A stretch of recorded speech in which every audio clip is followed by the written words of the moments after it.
मैं रवि कुमार, स्वागत है आपका रेनेशा आईएएस में। चलिए, रांची से एक बहुत ही बड़ी ब्रेकिंग न्यूज आ रही है कि छठी जेपीएससी के माध्यम से जो 326 अधिकारियों की नियुक्ति हुई थी और जिसके रिजल्ट को माननीय हाईकोर्ट के सिंगल बेंच ने अवैध बताया था, रद्द बताया था और नियमावली के अनुरूप नहीं बताया था, उसी फैसले को जो है डबल बेंच के द्वारा जारी रखा गया है। ठीक है, प्रूव कर दिया गया है, क्योंकि सिंगल बेंच के फैसले के विरुद्ध ऐसे अभ्यर्थी जो सफल थे और वे बाहर हो सकते थे सिंगल बेंच के फैसले के बाद, उन्होंने शिशिर तिग्गा के नेतृत्व में जाकर के डबल बेंच में अपील किया था, है ना। लंबे समय तक सुनवाई चली, रिजर्व भी रहा 3.5 माह तक।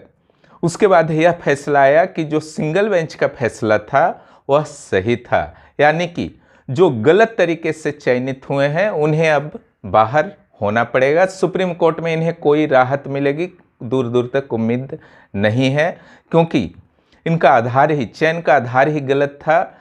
नियमावली के अनुसार इनका चयन नहीं हुआ था।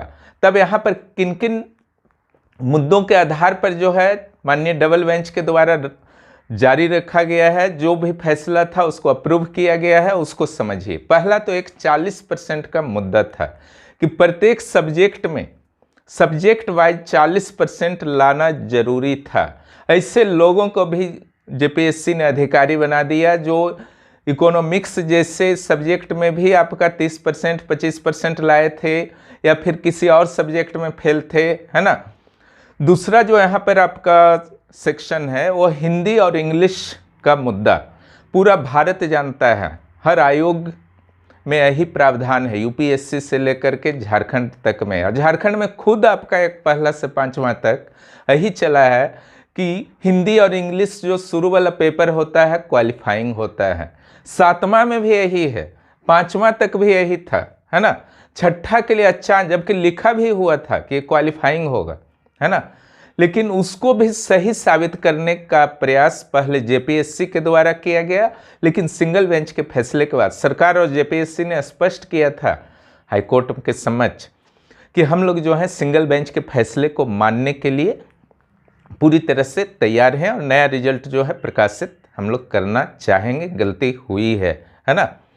लेकिन जो अभ्यर्थी थे चूंकि नियुक्त हो चुके थे, तो उन्होंने अपना प्रयास करने के लिए डबल बेंच में अपनी याचिका दायर की थी और आश्चर्यजनक रूप से उनके द्वारा, जबकि वो अधिकारी के पद पर थे, ये कहा गया कि हिंदी और इंग्लिश को जोड़ा जाना सही है। ले आए एकदम दिल्ली से प्रशांत भूषण को। उन्होंने भी अपनी, इतने बड़े वकील हैं लेकिन पढ़ा कि नहीं पढ़ा, उन्होंने नोटिफिकेशन हिंदी इंग्लिश को सही जोड़ा गया है, उन्होंने भी कहा, ठीक है। लेकिन न्याय की जीत होती है, सत्य की जीत होती है, यह पूरी तरह से आज प्रूफ हो गया है। चलिए अब हम लोग बात करते हैं कि आगे की क्या संभावनाएं हैं, है ना। जब आपका फैसला आ ही चुका है, ठीक है, तो देखिए यहाँ पर 2 मुद्दा है। एक 40% वाला मुद्दा है और दूसरा जो है हिंदी इंग्लिश वाला मुद्दा है। अब प्रत्येक में 40% नहीं लाने वाले बहुत सारे अधिकारी होंगे जनरल के केस में, और बाकी अलग अलग केस में अलग अलग होंगे। बहुत सारे ऐसे रिजर्व कैंडिडेट्स भी होंगे जो 40% नहीं ला पाए होंगे, लेकिन ओवरऑल मार्क्स के कारण वो जनरल में सिलेक्ट हुए होंगे, अब वो 32 वाले में जाएंगे, है ना। बहुत सारे ऐसे भी होंगे कैंडिडेट्स जो हिंदी इंग्लिश में अप्रत्याशित रूप से, है ना, बहुत ज़्यादा मार्क्स लाकर फाइनल लिस्ट में अपना नाम जो है डलवाने में सफल रहे थे। अब उन लोगों के बाहर होना जो है अब लगभग तय हो चुका है।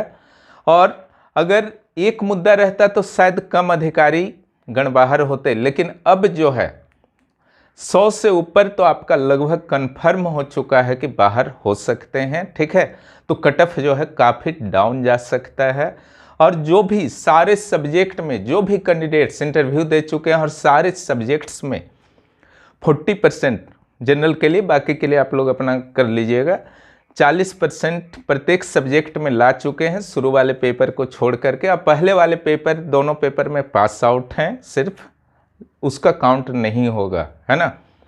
तो उनके सिलेक्शन की संभावना जो है बढ़ गई है। और रिजल्ट का संभावना है कि सरकार चूंकि सहमत थी सिंगल बेंच के डिसीजन के बाद से ही, तो सरकार भी अब लेट करना नहीं चाहेगी इस रिजल्ट को। काफ़ी लेट ऑलरेडी हो चुका है, इसलिए संभवतः रिजल्ट यथाशीघ्र जारी करने का प्रयास किया जाएगा।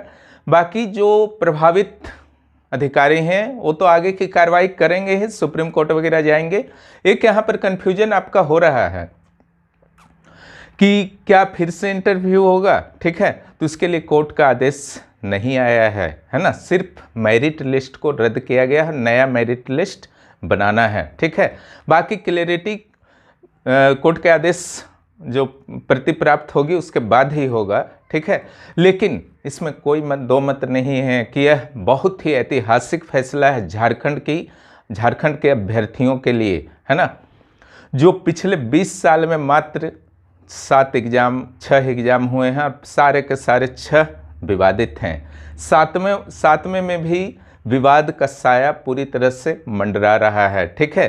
2 बार रिजल्ट आ चुका है, 1 बार संशोधन हो चुका है, लेकिन माननीय हाईकोर्ट का यह फैसला झारखंड के भावी अभ्यर्थियों के लिए, ठीक है, एक ऑक्सीजन की तरह है कि अगर आप गलत करेंगे, है ना, अगर सरकार गलत करेगी तो कोर्ट जो है हमारे साथ है, बस उचित साक्ष्य प्रस्तुत करना पड़ेगा। शायद पहले से चौथे जेपीएससी तक में जेपीएससी इसलिए बच गया क्योंकि उस समय अभ्यर्थी साक्ष्य प्रस्तुत नहीं कर पाए थे। आज सोशल मीडिया का ज़माना है, ठीक है, इस सोशल मीडिया के ज़माने में साक्ष्य सबूत बहुत बड़ा मैटर नहीं है, आप प्रभावी ढंग से प्रस्तुत कर सकते हैं। इसलिए बहुत सारे कैंडिडेट्स नर्वस हो गए थे 7th जेपीएससी के पहले रिजल्ट के बाद कि हमारा नहीं हुआ, इतना मार्क्स था, होना चाहिए था एक अंदाज से, है ना, कट ऑफ जो है काफ़ी हाई चला गया था। लेकिन इसी नर्वसनेस में उन्होंने अपनी पढ़ाई छोड़ दी थी। अचानक जो है फिर माननीय हाईकोर्ट के द्वारा रिजल्ट आता है, न्याय होता है, तो उन लोगों को फिर शामिल किया जाता है। लेकिन जब बहुत ही कम समय दिया गया मुख्य परीक्षा की तैयारी के लिए, तब वो भी परेशान हो गए कि अब तैयारी कैसे होगा, है ना। तो जब आपके साथ हाई कोर्ट है ना, तो कुछ भी कभी भी हो सकता है अगर गलत हुआ है तो, ठीक है। तो एक भरोसा यह निर्णय देता है, और उन सारे जो डिजर्व कैंडिडेट्स थे उनको मैं विशेष रूप से बधाई देना चाहता हूं, जो पात्र थे और भरपूर मानसिक तनाव से गुजरे हैं पिछले 2 वर्षों में, 1.5 वर्षों में रिजल्ट के बाद से, है ना। उनके लिए आज एक बहुत ही शुभ दिन है, अच्छा दिन है। और जिन्होंने संघर्ष किया इस रिजल्ट के लिए, ठीक है, जो प्रत्यक्ष में लीडर की तरह जिन्होंने संघर्ष किया गलत के विरुद्ध, वो न सिर्फ आपके लिए, ठीक है, बल्कि सारे झारखंड के सारे अभ्यर्थियों के लिए प्रेरणा स्रोत बनने वाले हैं, ठीक है। क्योंकि उन्होंने न सिर्फ गलत के विरुद्ध लड़ा, अत्यधिक मानसिक तनाव को झेलते हुए, किसी तरह से आर्थिक स्थिति खराब होते हुए भी किसी तरह से इस लंबी लड़ाई को जारी रखी, उसी का आज प्रतिफल प्राप्त हुआ है। प्रारंभिक सूचना था, ठीक है, डिटेल सूचना जब आता है तो मैं प्रयास करूंगा कि एक संक्षिप्त वीडियो और बना दूं। अभी आप लोग सेलिब्रेट कीजिए जो भी इससे लाभान्वित होने वाले कैंडिडेट हैं, है ना। और रेनेसा आईएएस की ओर से आप सबों को काफ़ी शुभकामनाएं, बधाइयाँ, ठीक है। एक अच्छा ऑफिसर बनिए, ठीक है। रेनेसा आईएएस का भी प्रयास है सिर्फ यहाँ के अभ्यर्थियों को मटेरियल की कमी दूर नहीं करना, सिर्फ ऑफिसर नहीं बनाना, बल्कि एक अच्छा ऑफिसर बनाना, ठीक है, जो संवेदनशील ऑफिसर हो, जिसके मन में एक प्लान हो, है ना, जिसके मन में राज्य के सेवा के प्रति एक भावना हो, ठीक है। अगर केवल ऑफिसर बनने के लिए आप पढ़ रहे हैं तो आप अपना राज्य का बहुत ज़्यादा भला नहीं कर सकते हैं, ठीक है, शायद निजी हित तक सीमित करके रह जाएंगे। लेकिन अगर आपकी सोच जो है व्यापक है तो निश्चित रूप से आपका राज्य जो है उसके विकास में आप एक सहायक बन सकेंगे, और लोगों के लिए, भावी अधिकारियों के लिए भी आप प्रेरणा बन सकेंगे। बहुत बहुत बधाई। जो भी जेपीएससी के 7th जेपीएससी के कैंडिडेट्स हैं, मुख्य परीक्षा दे रहे हैं, ठीक है, वे चाहें तो जुड़ सकते हैं। वहाँ पर टेस्ट का आयोजन हो रहा है, नोट्स कंप्लीट मैंने उपलब्ध करा दिया है, कुछ कुछ बचे हुए हैं वो फिनिश करा ही दूंगा।